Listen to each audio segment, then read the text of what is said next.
नमस्ते मेरे प्यारे भाई, क्या हाल चाल। उम्मीद करता हूं आप सभी लोग एकदम बेहतरीन होंगे। आज फिर आपके सामने प्रस्तुत हूं एक सवाल लेकर, एक समस्या, एक प्रॉब्लम जिसे आप कह सकते हो। क्लास 10th के अंदर भी ये सवाल पूछा जाता है बोर्ड एग्जाम में। क्लास 11th की एनसीईआरटी में भी आपको ये सवाल देखने को मिलेगा, सीक्वेंस एंड सीरीज में। क्लास 10th में अरिथमेटिक प्रोग्रेशन में सवाल आपको देखने को मिला होगा। बोर्ड एग्जाम में 2 से 3 बार ये सवाल पूछा गया है। 2008 में मेरे याद आता है, 2017 में मेरे याद आता है सवाल पूछा गया था। बहुत ही इंपॉर्टेंट, बहुत ही प्यारा सा क्वेश्चन है एपी का, और क्लास 11th के अंदर सीक्वेंस एंड सीरीज में भी आपको इस सवाल काम आने वाला है। सवाल क्या बोलता है, if m time the mth term, मतलब किसी एपी का जो mth टर्म है, mth मतलब किसी नंबर पर आने वाला टर्म, उसका m टाइम्स मतलब m गुना बराबर है n times the nth term, उसी एपी के nth टर्म के n टाइम्स के बराबर है, n गुना। तो हमें क्या प्रूव करना है, प्रूव करिए कि इसकी इसी एपी का m प्लस nth टर्म जो होगा वो 0 होगा। ये बात मुझे प्रूव करनी है। तो जो क्वेश्चन में दिया है मैं उसे लेकर चलता हूं। सबसे पहले जो मुझे गिवन है सवाल में, सवाल कहता है कि m times the mth term, मतलब mth टर्म am का m गुना, am में m की गुना कर दी, वो बराबर है an के n गुना के। तो मैंने n इंटू an लिख दिया। सिंपल बात है, m को बाहर रखते हैं, m कोई नंबर है। अब जो an है, am है, am को हम क्या लिख सकते हैं, a plus m minus 1d। अगर आपने थोड़ा बहुत एपी पढ़ा है तो आप इस चीज को समझ चुके होंगे, ये जनरल टर्म है। am को क्या बोल सकते हैं, a plus m minus 1d, d is the common difference. और यहां पर एक बात आपको ध्यान रखनी है, जो m है वो n के बराबर नहीं है, m और n दोनों अलग अलग है, ठीक है ना, ये बात याद रखेंगे। n an के प्लेस पे लिख सकता हूं a plus n minus 1d, ऐसा लिखा जा सकता है। फॉर्मूलाज है, फॉर्मूलाज को खोल के लिख सकता हूं। समझ में आई बात इतना? चलिए अब आगे क्या कर सकते हैं हम, m को ऐसे रहने दीजिए, a प्लस, यहां पर जो ये d है इसको अंदर मल्टीप्लाई कराइए m के साथ, हो जाएगा md माइनस 1 की d में कराएंगे d। इधर आइए, same process, a plus d को अंदर मल्टीप्लाई कराइए, nd माइनस d, ऐसा हो जाएगा। अब सर क्या करें, अब इस m को अंदर लेकर जाइए भैया, m को अंदर मल्टीप्लाई कर दीजिए। कैसे करेंगे, m को a से मल्टीप्लाई करेंगे ma, अच्छा m को md से मल्टीप्लाई करेंगे, भाई m की m में करेंगे m स्क्वायर d हो जाएगा नहीं माइनस, और m की d में करेंगे md। सेम प्रोसेस इधर भी आपको रिपीट करना है, बिल्कुल सेम तरीके से। कैसे, n को a से मल्टीप्लाई करेंगे na, n को nd से मल्टीप्लाई करेंगे n स्क्वायर d, और n को d से मल्टीप्लाई करेंगे nt। ये सिंपल मल्टीप्लिकेशन हमने किया है अभी तक। अब क्या करना चाहिए, देखिए जो टर्म्स इधर है, जो टर्म्स इधर है, इनको मैं इधर ट्रांसफर करूंगा, इन तीनों टर्म्स को इधर ट्रांसफर करूंगा। ध्यान दे देना थोड़ा सा, ये जो ma लिखा है उधर से इसका साथी कौन है, na वाला, जिसका कोफिशिएंट a है, उसको इधर लेकर आइए, इधर प्लस में इधर आके माइनस। यहां पर सर है m स्क्वायर d, इधर इसको लेकर आइए n स्क्वायर डी वाले को, प्लस से इधर आके माइनस का n square D is equal to, sorry minus यहां पर कितना है md, और इक्वल के उधर कितना है nd, लेकिन ये माइनस में इधर आकर ये हो जाएगा प्लस, ऐसे कितना हो जाएगा, इज इक्वल टू 0, क्योंकि इधर कुछ नहीं बचा, सब कुछ मामला इधर सेट हो चुका है, सब कुछ इधर आ चुका है मेरे पास। अब आगे क्या करना चाहिए, जरा ध्यान दिए आप, यहां पर इतने में और इतने में, यहां से मुझे, यहां पर a है, यहां पर a है, तो मैंने a कॉमन निकाल दिया, तो मेरे पास बचा m माइनस n, ये बच गया।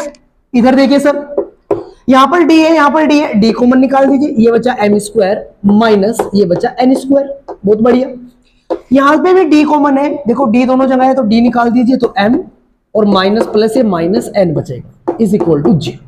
ये मेरे पास फाइनली बच चुका है, अभी तक ये मैटर अभी तक सोल्व हो चुका है।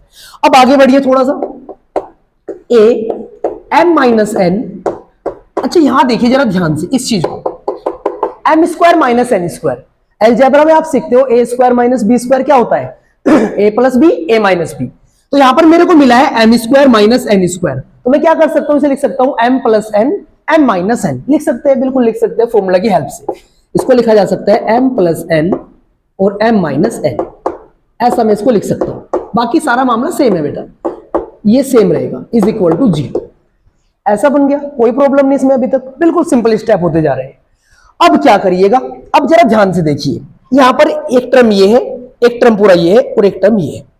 इन सब में मुझे क्या दिख रहा है, m माइनस एन यहां पर भी है, यहां पर भी है और यहां पर भी है। तो मतलब मैं टोटल से m माइनस एन कॉमन ले सकता हूं। टोटल पूरी लाइन से मेरे को m माइनस एन कॉमन मिल रहा है, तो मैं पूरे इस लाइन से m माइनस एन कॉमन लूंगा।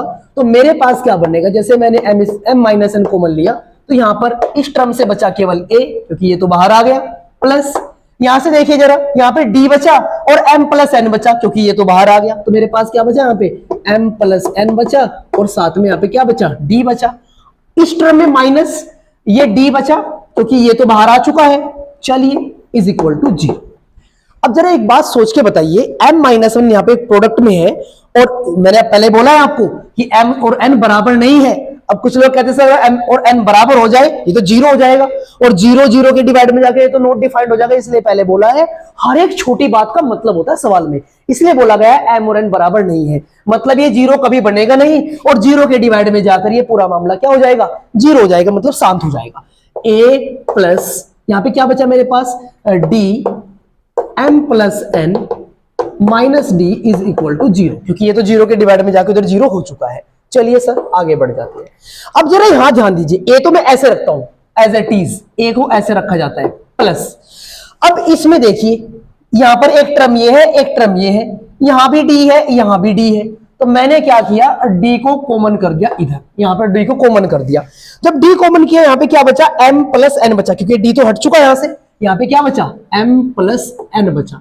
अच्छा जी, माइनस ये डी तो बाहर निकल चुका कॉमन, तो इस डी की जगह पे क्या बचा होगा, 1 बचा होगा, -1। ये माइनस और ये डी की जगह पे 1 बचा होगा, इज इक्वल टू 0।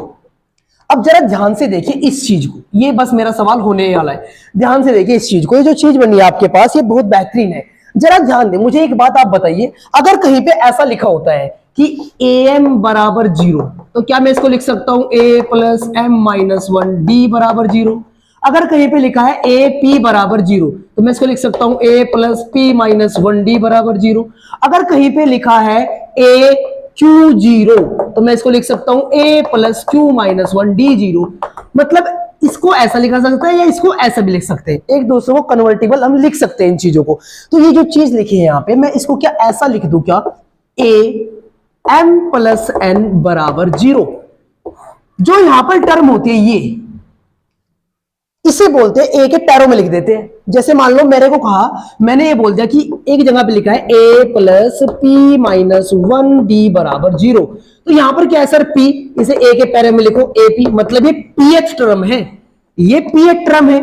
जैसे ये क्या था, pth टर्म था, ये mth टर्म था, ये qh टर्म था। इसी प्रकार से ये m प्लस nth टर्म है, m प्लस nth टर्म, और इसका ये कितना आ गया, ये 0 आ गया। तो मैंने इसको लिख दिया a m प्लस n 0। और हमें क्या करना था, हमें m प्लस nth टर्म को 0 प्रूफ करना था। तो हो तो गया, ऐसे तो करना सवाल को। ये बहुत इंपॉर्टेंट क्वेश्चन है, बोर्ड एग्जाम में भी दिखा है, क्लास 11th में सीक्वेंस एंड सीरीज में भी आपको काम आने वाला सवाल है। तो इस तरह के सवाल मैं आपके लिए लेकर आता रहूंगा। ये PYQ सीरीज है, जरा आप इसे सपोर्ट करना, और सवाल अच्छा लगे तो लाइक कमेंट जरूर करना। Thank you so much.